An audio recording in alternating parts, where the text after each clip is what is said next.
or on a great big screen. And of course, when you're designing these things, always make sure that you're making them device independent. Always remember that the device you're testing is just one device, and it may be a device that people aren't using in 5 years at all when people still are using your application. So always make sure you test it on different devices. Make sure you follow the guidelines for making it device independent. Make sure you follow the guidelines for making it mobile okay, that it will work on mobile devices. Make sure you follow, of course, the guidelines to make sure that it's accessible. The Web Accessibility Initiative. Check out if you don't know them, look at the Web Accessibility Guidelines. WTC is very important because you've got this great opportunity with the web, which we didn't have with paper, of making it a whole lot more accessible to people with disabilities. So those are some of the exciting things. Really go to w3.org to find out what's happening there. And generally, if I go too long about what's exciting, then people say, "Ah, yes, okay, but what are the concerns?" And so I can talk about some of the concerns that I have, because it's very important as well that we think about those. As one of the things which has really hit the news recently on the web has been privacy, and so social networking sites are not the only things to have this issue. There are huge debates in the technical community about when you do the location-aware thing, when you pass from the phone to a web application, the location of the user. Exactly how many hoops do you make the user go through? How much effort do you make the user go through to think about where that information will be used? How can you make that really easy? In fact, that's a big research area still. How can you make it easy for the user to, while not getting in their way, but to understand, I'm giving some really critical information. This person knows that I'm in the Excel center. That could be really embarrassing if it came out. So how do you know how does the user know where that information, have some feeling, know where that information is going to end up, have some control over it? How do you help the user figure out, actually, it's not just location information, but it's the fact that it's where I was at a particular time. But it's not just that I was here, it's that I was at the extended center when I should have been in class or something. It's not always obvious from one piece of information that you're giving away that you're also implicitly giving away other information. So the whole privacy area is a big one. I think that we're going to probably end up having to think about privacy from a different point of view. I'm still practicing privacy. I spend most of my life saying privacy. But when you work in many different roles, you may work with a company, for example, you may see some of this curriculum vitae, and you may end up learning quite a lot about them. And there may be some information which you use if you're working for HR, but you don't share at the office party. But a lot of the time, there's information that you give to a website for a particular purpose. You can know what my address is for the purpose of sending me that thing that I just ordered. But I don't want you to use it for doing other things. Maybe I want you to profile me based on it, maybe I don't. So the different types of use are important. So I think we'll end up building systems which help organizations become accountable so that they keep track of what the information was, and particularly what request the user has about how it was used. And I think we're going to build, the responsible companies will end up building systems which do respect users, because the respect for users is what's very important. It's very important to keep those customers. So we'll have to have systems for tracking and parsing the idea of acceptable use of different sorts of use of information, building accountable systems. So that's privacy, accountability, two things which I think are important. A really important thing too, underneath all this, which strangely enough, it seems we can never rest from fighting for, is the neutrality of the underlying network. Most of us spend time working above the internet level. At the W3C, we're working at the content level, we're working at the interaction level, we're working at this level of the web of data, and the web of data assumes an underlying World Wide Web of documents, and that assumes an underlying internet. And we assume that when we look up a URI, and you look up for the domain name, and you go out onto the net to go and get that page, that you can get any page. Because that's how it's always been. And that's why the internet has flourished. And yet, of course, there are a lot of companies who would love to be able to limit the pages you get there. They'd love to be able to, because they actually sell you movies, they'd like to be able to actually really slow down your access to other people's movies, mysteriously slow down access to other people's movies, so that you end up coming back to their favorite movie store. They'd love, perhaps, if they sell you telephone service, they'd love to be able to block IP, voice over IP phone services, or just slow it down to the point that you decide that it's not very good technology. They'd love to be able to, in fact, let's face it, it's not just companies, it's countries. Governments would love to be able to slow down, perhaps, information going to particular political sites.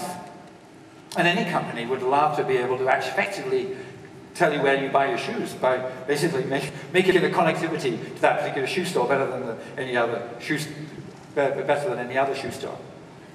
But think what that, the moment you let that net neutrality go, then think what you lose. Think you lose the web as it is. You lose the fact that you can click on a link and go anywhere.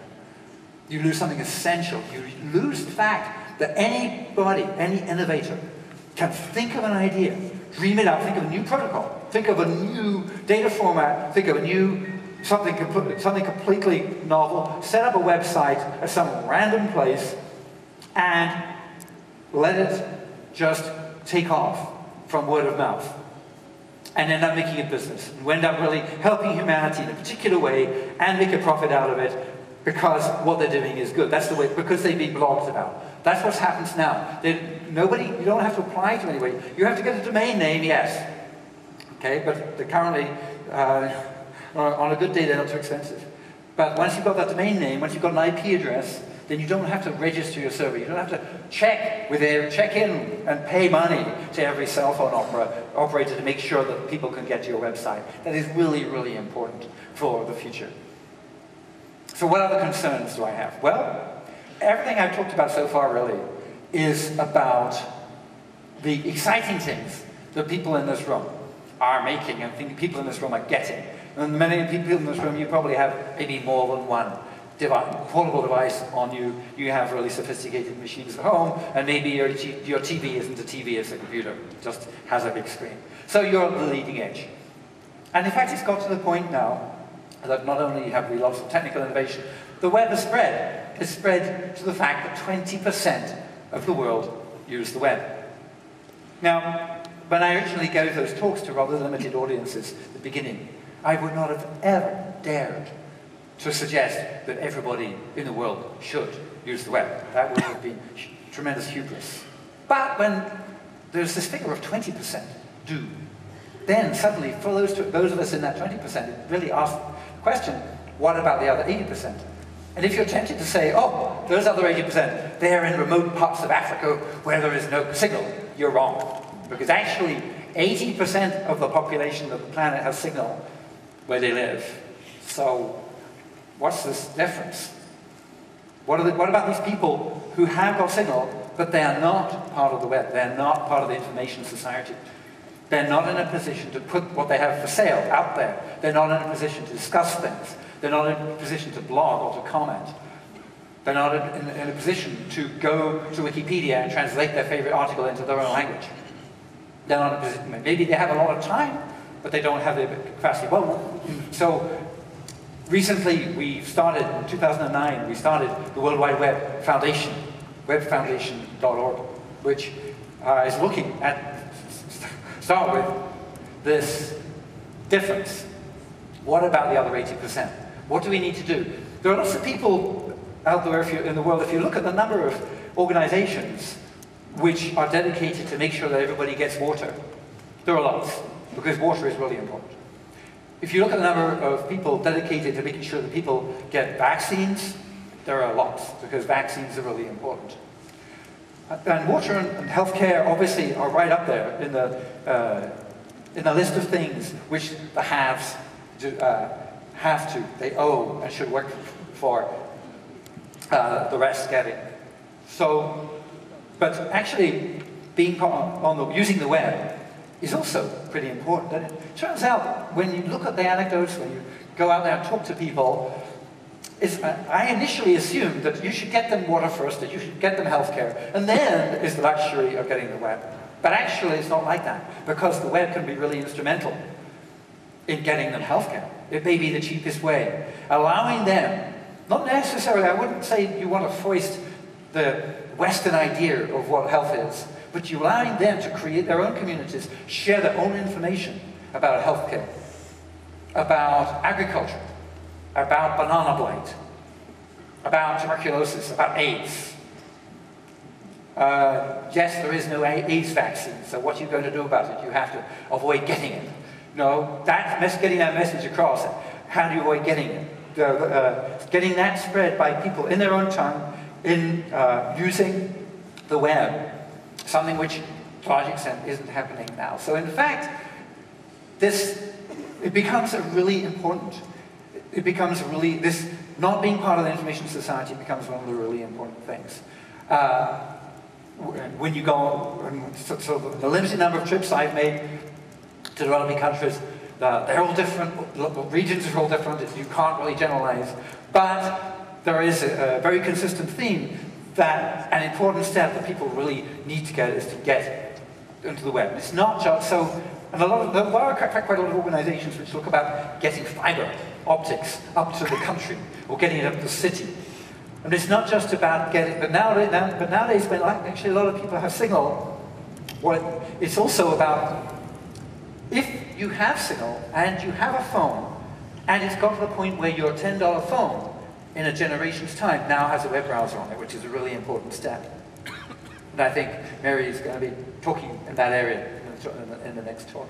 If you get to that point where the phone that you can afford has got a web browser, then it's rather a shame if you find that when you go to your service provider, to your phone company, and you want to enroll on a data plan, they say, whoa, the data plan, you're moving up. Okay, sure, yeah. It was $5 a month before, and now it'll be $60 a month because now you're in the executive class. So, and it's rather a shame if part of that $60 is extra tax because the government's decided that the data plan is what executives use, and so it's a luxury. But in fact, it turns out that you can do a large amount with a very small bandwidth. So one of the things I think we should look at is what does it cost to give a lot of people very, very cheap, maybe free, very low bandwidth as data. Right? At the moment, these people use SMS. SMS is the most expensive way of sending bits out there. It is very constrained. People are out there writing Java applications to take medical information and send the result in an SMS. Okay, this is really constraining. If you're a developer, SMS it's really hard. Even if it's a low bandwidth connection, it would be really nice to be able to send IP packets. So let's look at very, very low bandwidth, very, very cheap. And I'd like to see people enrolled in the cheap data plan by default. I'd like them to get it for free, just at such a low bandwidth. And hey, if you're an ISP, that means that they'll be hooked, and maybe they'll be upsell so that you'll be able to get them. They'll then move up when they can, and as their business builds, to using more bandwidth. So lots of ideas. The business of getting getting connectivity, and getting people, that other 80%, using the web, getting them into information space, it's a huge issue, but it's something that I'd like everybody to think about. Webfoundation.org is trying to coordinate people doing that, and has got a few small projects started now. And I think thinking about that part of it, every time you build the latest gadget for the 20%, if you think also about the other 80%, then that's your duty as a developer, and I think it's going to lead us in the right direction. Thank you very much for your attention.